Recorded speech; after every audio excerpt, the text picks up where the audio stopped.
Manchester United have been knocked out of the FA Cup by seventh place in the Championship Middlesbrough. रात को यार disappointment का level इतना ज़्यादा था ना कि I just could not gather myself to comment in the situation. चुपचाप म्यूजिक लगाया और सो गया.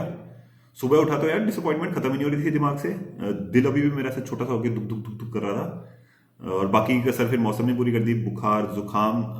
एंड बाय द वे, मौसम की बात कर रहा हूँ तो if just like Lingard you want to get away from this disappointment और एक छोटा सा वेकेशन चाहिए तो you can come to Himachal. Snowfall हुई है जबरदस्त. थोड़ी बहुत धूप भी निकल रही है. कपड़े अच्छे से लेके आना, ठंड बहुत है.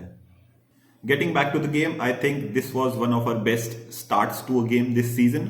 Particularly point out करूंगा यार मैं, एक sequence of play था around the 5th-6th minute. Pogba got tackled, ground पे गिर गया. Then while on the ground, he passes the ball to Rashford. Rashford uses his trickery, goes past two midfielders, gives the ball to Pogba. Pogba to Bruno. Bruno with a wonderful slide rule pass to Sancho. Sancho with the opportunity to shoot, लेकिन फिर वहां पे Shaw with a beautiful overlapping run gives the ball to Shaw. Shaw with the defender in his face still manages to dink the ball with the outside of his foot to Ronaldo, and Ronaldo with the bicycle kick goes to the keeper. Goal नहीं हुआ, but the sequence of play was wonderful. I think this is the type of football that Manchester United must play.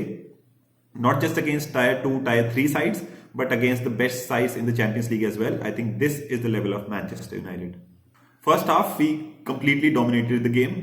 Second half, we did not dominate as such, लेकिन फिर भी अच्छा खासा control था हमारा game के ऊपर. Pogba, Bruno, Rashford, Varane, Maguire, they all had some very good performances. बहुत सारी चांसेस क्रिएट किए, but for fuck's sake we need to be more clinical.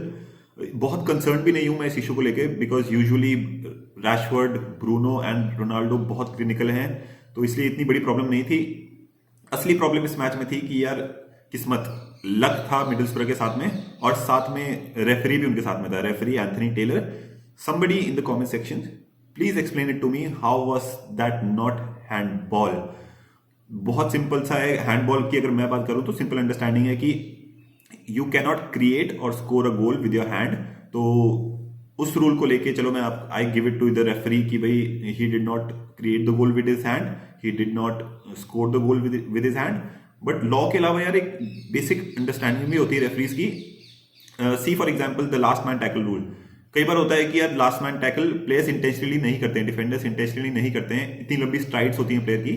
Sometimes you just trip the attacker. Intentional नहीं था लेकिन फिर भी हो जाता है, but referee they still give a red card, क्योंकि उस टैकल ने जनरली जो गेम की डायरेक्शन थी, इट हैज डिसरप्टेड इट. कहां वो 1-on-1 हो जाता कीपर के साथ और कहां they get a free kick in the middle of the park. तो ये बेसिक अंडरस्टैंडिंग है रेफरीज की. बुक में डिफाइन नहीं किया है, but referees they do give a red card on this. Similar situation, कई बार लास्ट मैन टैकल होता है but still they do not give a red card, they give a yellow card. कब? जब the ball और the player is not going towards the goal, ही और the ball is going away from the goal. ये भी book में कहीं define नहीं किया है कि इतना डिग्री है तो गोल पे जा रही है, इतना डिग्री है तो गोल पे नहीं जा रहा है. It is basic understanding of the referees. तो यार यहां उनकी अंडरस्टैंडिंग कहां पे गई थी? घास चरने गई थी क्या? अगर उसके हाथ से बॉल नहीं लगती, देर इज नो वे कि वो गोल किक नहीं होता. और अगर चलो बाय चांस वो लाइन के अंदर बॉल को रोक भी लेता, then he would have been forced to the corner flag, क्योंकि दो डिफेंडर्स उसके ऊपर रश कर गए होते उस सिचुएशन पे. लेकिन यहाँ पे रेफरीज की अंडरस्टैंडिंग पता नहीं यार कहाँ गई थी. अगर उनको कंफ्यूजन होती कि उसके आर्म के कौन से हिस्से में लगा है, I could have understood it. लेकिन it hit his fucking hand, not his arm. No, it hit his fucking hand. तो somebody please explain it to me कि ये हैंडबॉल क्यों नहीं था? Why was it given a goal? Somebody please explain it to me. Overall I think it's good for United. बहुत सारे positives थे इस मैच में, बहुत सारी अच्छी performances. I think it's a good experience for Elanga as well. And I don't think कि कोई भी ऐसा player है हमारी टीम में who can roll their eyes on him, क्योंकि Bruno missed a big penalty earlier in the season. He absolutely smashed it. Rashford, Sancho मुझे नहीं लगता अभी यूरोज के सदमे से बाहर आए हैं. रोनाल्डो अगर वो अपनी पेनल्टी मिस नहीं करता तो शायद ये सिचुएशन आती भी नहीं. Also it is good in the sense कि मुझे नहीं लगता कि हमारा स्क्वाड इतना अच्छा है. मुझे लगता है हमारा स्क्वाड बहुत ही थिन है. If we wish to compete deep into the FA Cup, Champions League and the Premier League, Mata and Matic, मुझे नहीं लगता कि they are good enough for a team who will compete in 3 competitions. Already हमने Martial को loan out कर दिया है, वैंडरबी को लोन आउट कर दिया है, and then Greenwood situation all over. तो अब मुझे लगता है कि हमारे पास अच्छा चांस है कि now we can focus on the Premier League, top 4 there and the Champions League में I will give us 1% chance, लेकिन फिर भी we have mister Champions League in our team Ronaldo. बहुत एविडेंट है कि रोनाल्डो अगर आप देखोगे तो he does not seem to be interested.